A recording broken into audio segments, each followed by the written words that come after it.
forced into a bit of an audible tonight. Had a lot of difficulty getting the 2-year-old to sleep, so not able to do a proper positively relentless. I hate that. I know I haven't been able to do enough of them recently. Sleep regression and separation anxiety is a bitch. But the important thing is making sure she gets the rest she needs. So I'm just going to pop on. It's just me tonight at this point. James has to get up early, and he's an hour ahead anyway. But I'm going to just touch on some of the highlights that I wanted to talk about on Luka Doncic and his 60-21-10 triple-double in the Mavericks overtime win against the Knicks last night. I mean, it's kind of one of those things where you run out of adjectives to really describe Luka.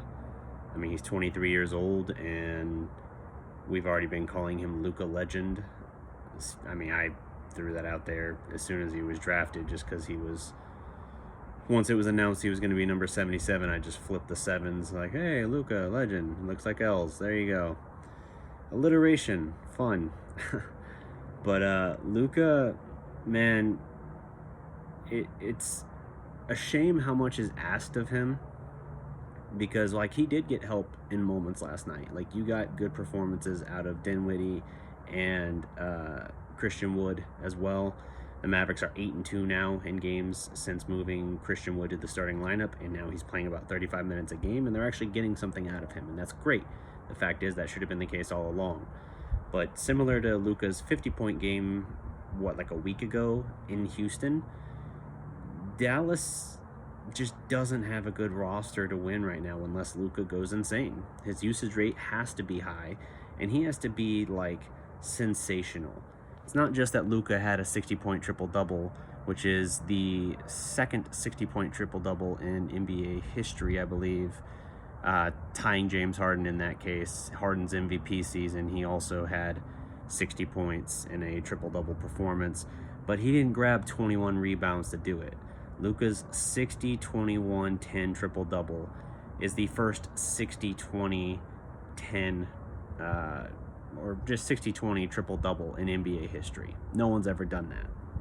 And that's really, really saying something. The guy is unbelievable.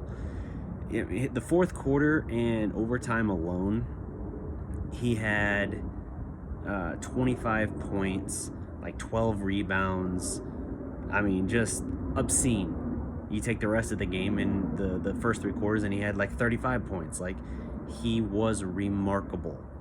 And even if that game doesn't go into overtime, like on the improbable shot he makes to force overtime off the intentional missed free throw, his reaction, his little giddy, childlike reaction, almost an enthusiasm that he had, he said after the game, that was because, for whatever reason, at the moment, he thought he won the game with that. He thought they took the lead with that shot. I guess he knew they were down one and kind of space that he missed the free throw because he had to, and so he was like, oh, I did what I was supposed to, so it's like making the free throw, right? Like, no.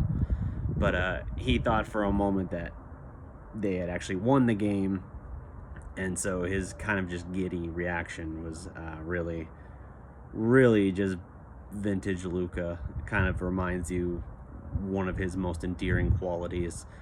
So that was cool. But this game, you don't get Jalen Brunson in his return to Dallas. He's out with hip soreness.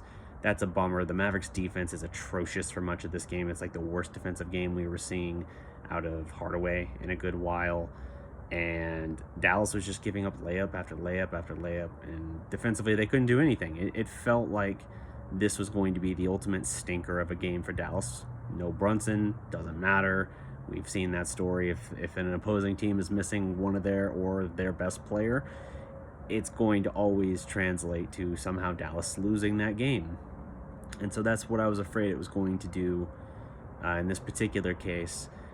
And it almost does, because while Luka was sensational, they're down,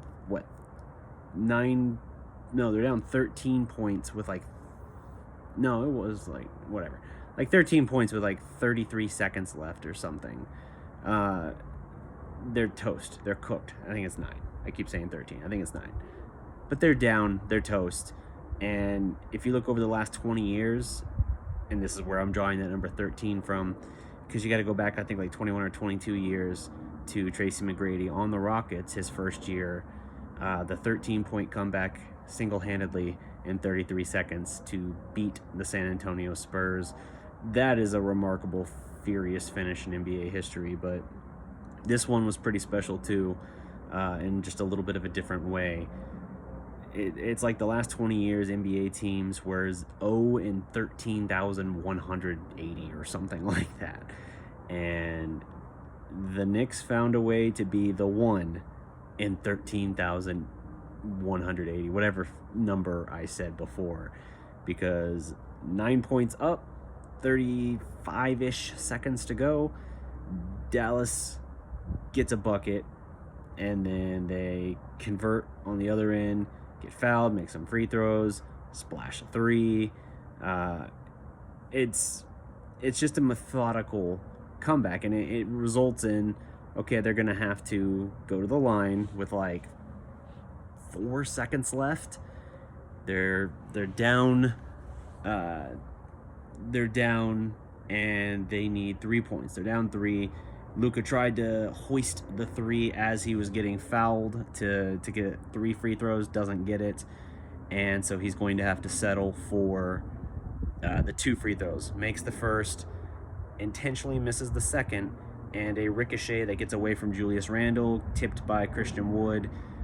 Luka, in one motion, jumps, like drifting into the path where the ball is going, catches it, and flips it up all before hitting the ground. And by the way, he's fouled on the play. They could have called an and-1, and it could have ended in regulation. But I understand the ref not making that call there.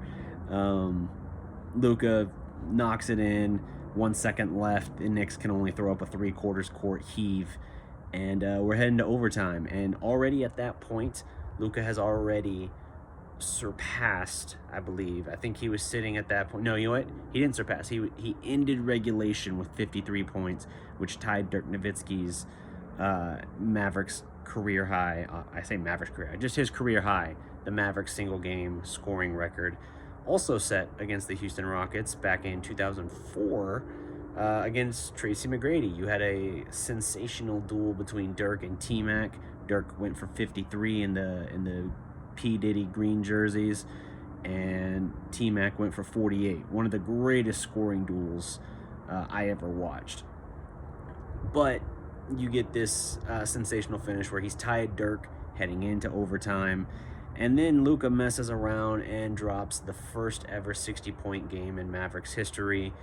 Unbelievable stuff, and it's all the better that Dirk was there to actually witness it and take that in, because it's incredible how Dallas was able to do this, and how they were able to fight through and persevere to get this win, because this was not a sure thing. This was a situation where everything looked like it was going wrong, and then Luka Magic, as it so often does, kind of flared up again. Guys started hitting shots. Dinwiddie hit a huge 3. Christian Wood hit a huge 3. By the way, Christian Wood, we need to talk about him a little bit. Defensively, how he has stepped up since Maxi Kleber was lost, presumably for the year, with a torn hamstring. Unbelievable. I mentioned earlier, they're 8-2 since they moved him into the starting lineup, but I think he's got like 7 straight games now with at least 2 blocks. It's not just that he's scoring. The efficiency, the crazy efficiency he had to start the year isn't there at that same level anymore, but he's stepping up on the defensive end as well. And more power to him. He's eligible now for the extension with the Mavericks. He has expressed that he's open to take it, and that he's open to do it, that he likes Dallas, he likes it here with the teammates. I hope he does, but I'm also very aware there's a chance he's moved at the deadline, because I don't think Dallas, I think they're almost out of necessity at this point featuring him more, because they know, hey, if we want to get max value in return for him, we need to showcase him better, and this is the way to do it, to actually finally give him those minutes, give him those starts. And then we're going to figure out the next major move we got to do. That's what my gut is telling me, even though I would like to keep Christian Wood. But we'll see. Yeah, this is an incredible performance from Luka. He was 21 of 31 from the field. He only made 2 threes in the game. He only attempted 6 threes in the game. Like, that's obscene. That's kind of vintage Dirk in a way.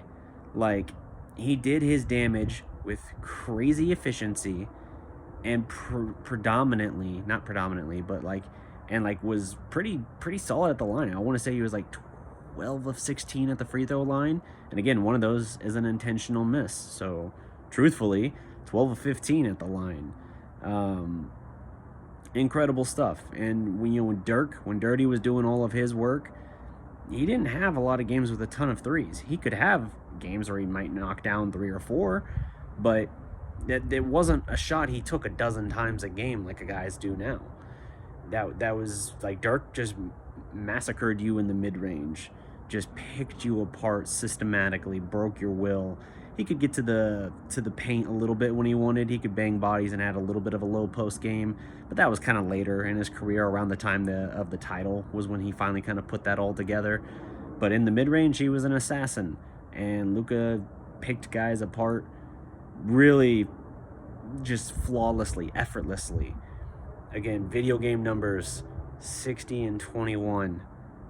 Good grief. 21 rebounds and a 60-point triple-double. And to do it with that efficiency, like, that is the absolute embodiment of just dominance. It's effortless to him when he's in that kind of zone. And I know he was laughing after the game saying, like, damn, I'm tired, man. After the game, I think he had, like, what did they say he had? I know he had like a protein shake and he had a beer. He had something else he snacked on as well. But yeah, Luka had to play like 50-something minutes, which not ideal, certainly not. But the Mavericks needed every little inch that he could give them. And it's, like I said, it's a shame they have to ask that much of him. Anyone who says he's not at least in the top 3 in the MVP discussion, they're joking, man. Like, I know Jokic is doing incredible things still. I know Giannis is Giannis. There's nothing like Luka Doncic. There's not. Those other guys have better teams around them at this point. You take Luka off of the Mavericks, this is not just a lottery team. This is like contending for the number 1 pick. Like, this is a bad team without him. When Christian Wood's your second best player, and obviously look at what he was with the Rockets, in terms of what their team success was post Harden especially, it's like, yeah, you're not a relevant team without Luka. I feel like these other guys, if Giannis isn't on Milwaukee, they're still a playoff team. If Jokic, maybe Denver's not a playoff team just because the West is the West. But Denver is still a good team, even without Jokic. So I think if you're going off of the definition like that, not just the efficiency and the stats and things of that nature, but also the actual value of the player to the team, then yeah, I think Luka's got to be really in the thick of that conversation. But it's remarkable, man. It's one of those things that, again, when the game started and I heard like, oh, there's no Jalen Brunson, okay, enthusiasm dropped. My interest, like, I'm glad he got a great standing ovation from the crowd at the AAC. I am. He deserves it. I think he honestly deserved better from the front office than he got. But they gotta figure something else out about building around Luka, because I do believe they're probably looking at about a 2-year window to convince him they can build a championship caliber team around him. And I don't want them to chase the fool's gold of last year thinking like that's proof that what they've already done is good enough. It's not. Look at what Milwaukee did with their Drew Holiday trade to get over the top. Look at how they've continued to be aggressive in adding talent. Look at how any number of these teams that are like really going for it are staying aggressive, and Dallas just kind of stands pat. And I know they're trying to wait for the first round draft pick still tied up in the Porzingis deal with the Knicks to go through, fall off the books, if you will, so that they have all of their workable assets again. You have to get creative. You can't just view it in that way. Like, yes, sweetening deals with draft picks is great, but you have to find a way to get involved in some of these talks. And that's why I think Christian Wood likely does get moved at the deadline. I think they're going to do something to get some talent back, and it can't just be about cap flexibility. Like in the case of the Porzingis one, you didn't really get flexibility. You got two players that gave you cumulatively more than you were getting out of Porzingis, and that was good, but you didn't shed any years, so you didn't open your window wider in terms of how soon stuff would open up. You didn't you didn't get actual cap relief in the interim. Like, it wasn't ideal for that. I think here you either need immediate cap relief or you need to acquire something of good value in return. I'm not saying you got to go out and get a superstar. I would love it if you did, but you got to get help. And I know the fun name people are throwing out there right now is Trae Young, because apparently he's reportedly going to be the next superstar to kind of push his way out of his team, out of his city. It would be so incredibly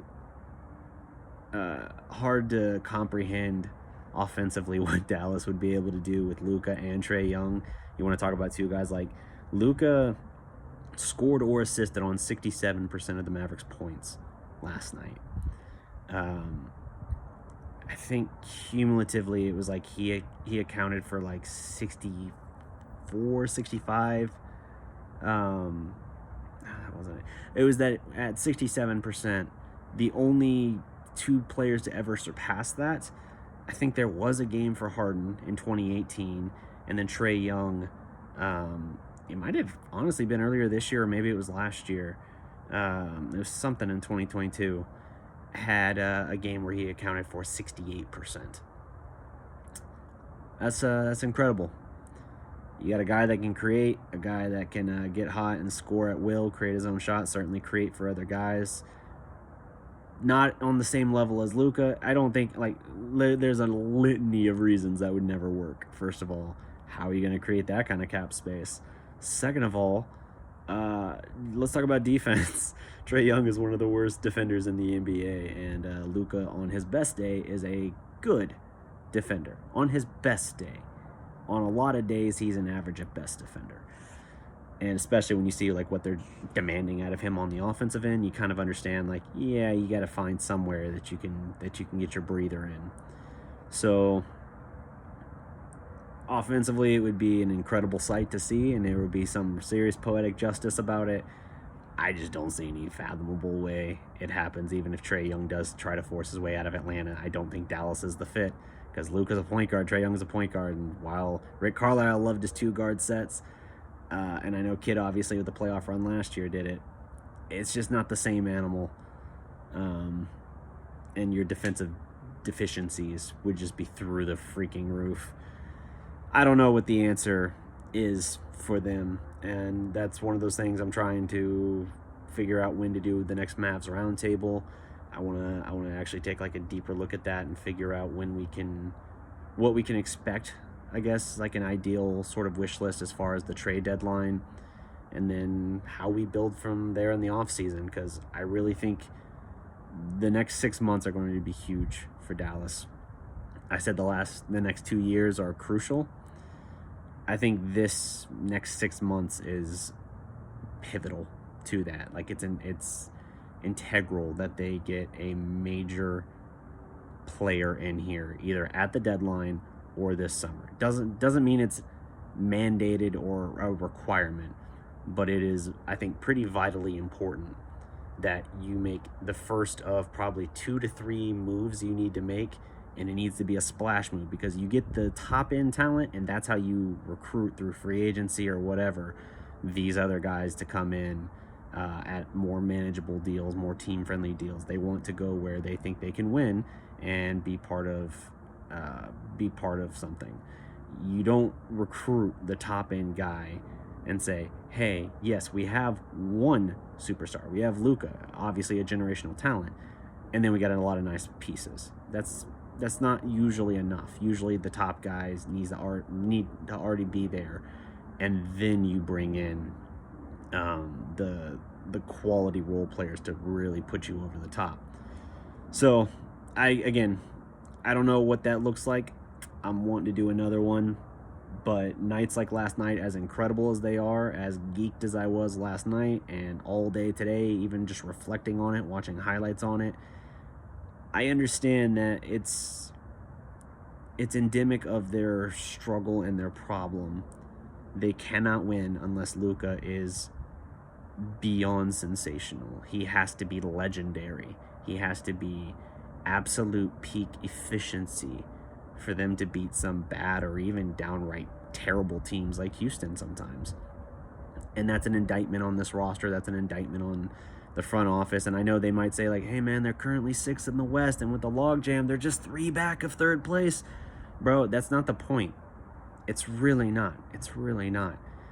You could have this team right now sitting already at 3rd, and I would tell you, yeah, but Luka's usage is insane. It's through the roof. There's no way it's sustainable.